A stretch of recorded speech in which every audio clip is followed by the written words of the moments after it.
All right, ladies and gentlemen, welcome back to the channel. So the Pittsburgh Steelers versus the Buffalo Bills this upcoming Sunday afternoon. I know my man Najee Harris and Jaylen Warren right now are absolutely amped. So we saw this today. A winter storm watch has been issued for the Bills-Steelers game per the National Weather Service. There will be 65-mile-per-hour wind gusts and at least over a foot of snow. Quote unquote, travel will be difficult to impossible. And then we see this weird BS rumor like, they might play this game in Cleveland. And everybody's saying, all right, you know what? Hammer the Bills over. They're clearing. It's a blowout, blah, blah, blah. That was never true. That never will be true. And that's never going to happen. Folks, the Buffalo Bills and the Pittsburgh Steelers are going to square off in a winter snowstorm. And my money's on Pittsburgh. And so I noticed an interesting shift. We've been calling the Pittsburgh Steelers over the Buffalo Bills on this channel all freaking week. I watched a lot of Buffalo Bills games in the last month or so, the quote-unquote hottest team in the National Football League. This is not a Bills disrespectful video here. I'm just trying to paint a picture. If you've watched the Buffalo Bills games the last month or so, you would not have that statement. And if you've watched the Pittsburgh Steelers in the last month or so, since Mason Rudolph came into town, you wouldn't be feeling that confident about, the Bills easily winning by over 10 points. This news is absolutely money. And even if it wasn't going to be, this much snow and this much wind, I still actually feel super confident with the Pittsburgh Steelers. They're playing with house money right now. And I was listening on the radio today, like, the Pittsburgh Steelers shouldn't even be in the playoffs. I don't even know how they got in here. They're the worst 7th seed by far. Newsflash, you're in for a rude awakening here. The Pittsburgh Steelers are taking down the Buffalo Bills, and we're going to talk about why in today's video. But before we do, if you guys enjoy it, be sure to hit that like button, hit that sub off for daily NFL content. Steelers fans, love you guys so much. If we could try and get this video to 250 likes, that would mean the absolute world to me. So we saw a slippery, sloppy, sleety game a week ago in Baltimore, where the Pittsburgh Steelers, led by Mason Rudolph, took down the Baltimore Ravens, and everybody was saying, Lamar Jackson didn't play, blah, blah, blah, blah, blah, blah, blah. I believe, if my memory serves me correctly, the first time these two teams met up and Lamar Jackson checks notes, did play. Who won? Pittsburgh Steelers won. The Pittsburgh Steelers' disrespect is absolutely unbelievable. If they can control the trenches, they're going to control this football game. And when I have such a bruiser and I have such a hard hitter, especially in the snow, in Najee Harris, who's coming off a 26 rushing game for 112 yards and a touchdown. Oh, and we're going to pair him up with Jaylen Warren, dual threat running back, who has had a phenomenal season. Once again, he averaged 5.3 yards per carry, had 800 rushing yards on the season. And, we're pairing that up against the Buffalo Bills rush defense that's ranked 15th in the National Football League. I find all of this stuff funny. Oh, the Pittsburgh Steelers are 1-10 without TJ Watt. Who do you feel more comfortable with right now on paper? The Steelers rushing attack or the Buffalo Bills rushing attack? I'm going to go the Steelers rushing attack. I think what the snow will do is completely neutralize Josh Allen. We just saw Mason Rudolph had one phenomenal game. And his stat line, isn't crazy. And if, we put in context how snowy and slippery and sloppy that football game was on the field, if you watched the game, you know how impressive Mason Rudolph was this past weekend. He went 18 of 20 for 152 yards and a touchdown.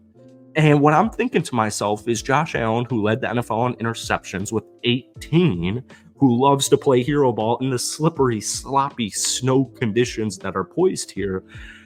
The Pittsburgh Steelers defense with TJ Watt obviously isn't the same defense, but we saw players last weekend step up like in huge forms. Marcus Goldwyn, Nick Herbig, Mark Robinson. These guys are hungry and these guys are ready to play. I'm not saying the Pittsburgh Steelers are going to come out here, go on a roll and win the Super Bowl. But what I am saying is they have a quarterback who has not thrown an interception since he was implemented in the starting lineup a couple of weeks ago. We have a dual threat running back unit with an offensive line that is rising and just doing their job, which is controlling the game through the rush, which sets up like one-on-one opportunities for Deontay Johnson and George Pickens. But most importantly, Mason Rudolph's keeping it clean. And I'm thinking to myself, Josh Allen does not keep it clean. And if the Pittsburgh Steelers, I'll say this, if the Pittsburgh Steelers have a defensive touchdown, they're easily winning this football game. But I got a great comment on my last Steelers video, and you guys pointed that out perfectly. Josh Allen's going to make mistakes. And Josh Allen's going to turn the ball over. There's no way, shape, or form, especially with these field conditions, that the Buffalo Bills have 0 turnovers. If you cannot turn the ball over and you can win the turnover battle from the Pittsburgh Steelers standpoint, and you can do your thing running the football and you can do your thing passing the football like we've seen in the last month, well, when Josh Allen makes these mistakes and when Alex Highsmith gets these strip sacks and when Nick Herbig gets to the quarterback and when Myles Jack makes these big-time plays and when Patrick Peterson, Minkah Fitzpatrick, and Joey Porter Jr. convert these turnovers to interceptions or fumble recoveries, forced fumbles, whatever it's going to be, I promise you this. Promise is a bad word. If the Pittsburgh Steelers are winning this football game at halftime, they are winning the game. I will just say that. Joey Porter Jr., Nick Herbig, these guys aren't rookies anymore. They just had 17 full regular season games. And I want to take a look at Joey Porter Jr. because I have this weird sneaking suspicion, because first off, the dude's an absolute stud. I have a sneaking suspicion that he's going to make Josh Allen's day absolutely miserable. Joey Porter Jr., as a rookie this season, in 501 coverage snaps and 53 targets, only gave up 1 touchdown. He had a passer rating allowed of 65.9. That is incredible. This dude is a future star cornerback in the National Football League. And I understand the loss of TJ Watt is very unfortunate. It's very upsetting. We all want to see these two teams play at full strength. But guys have been stepping up. And Minkah Fitzpatrick is back. And Mark Robinson just had a phenomenal game. And Marcus Golden just had a phenomenal game. And Nick Herbig just had a phenomenal game. And I still have Cam Hayward. And I still have Alex Highsmith. Folks, I actually would say this. If TJ Watt had not gotten injured in Week 18 against the Baltimore Ravens, and we're seeing that they could get, Buffalo could get a foot of snow, and the wind gusts could be reaching 60 miles per hour, I actually think the Pittsburgh Steelers, most people, non-Steelers fans, non-Bills fans I'm talking about, would actually predict the Steelers to win this football game. And that's exactly what I noticed this morning after we saw that report from the National Weather Service or whatever the hell it's called. I'm not a meteorologist.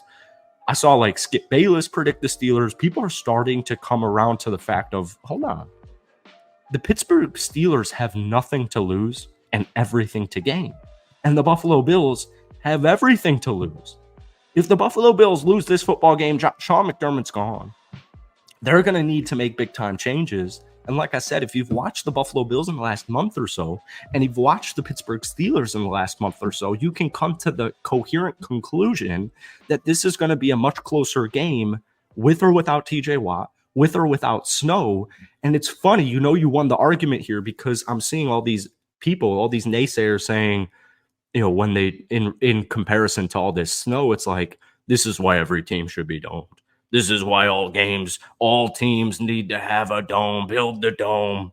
Come on, man. This is football. Give me a break. Pittsburgh Steelers by at least 1 point, i.e. the Pittsburgh Steelers are winning this game. Guys, give me your final score prediction, and hopefully we see you Sunday afternoon with a Pittsburgh Steelers victory.